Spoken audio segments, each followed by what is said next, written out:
оқушылардың шығармашылық қабілеттерін дамыту мақсатында сіздерге ақын болмауларыңыз мүмкін, бірақ тырысып көреміз.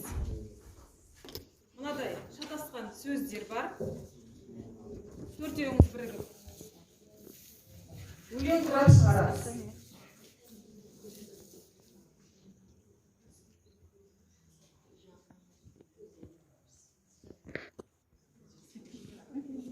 Teşekkür 3 minutlar.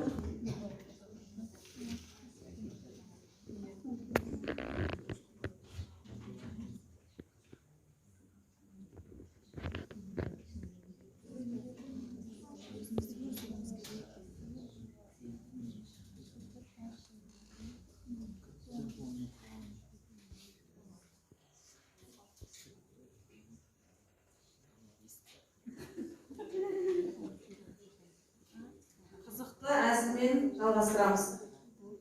Көрермендеріміз түсінбей отырған шығар, мен айтып өтейін. Бірнеше сөздер берілген, мысалға, келді міне жаңа жыл, келе жалдық жолда мен, күту, қуану, құттықтау, сыйлық, сиыр, барыс деген сөздер бердім. Осы сөздерден тақпақ құрап шығару керек.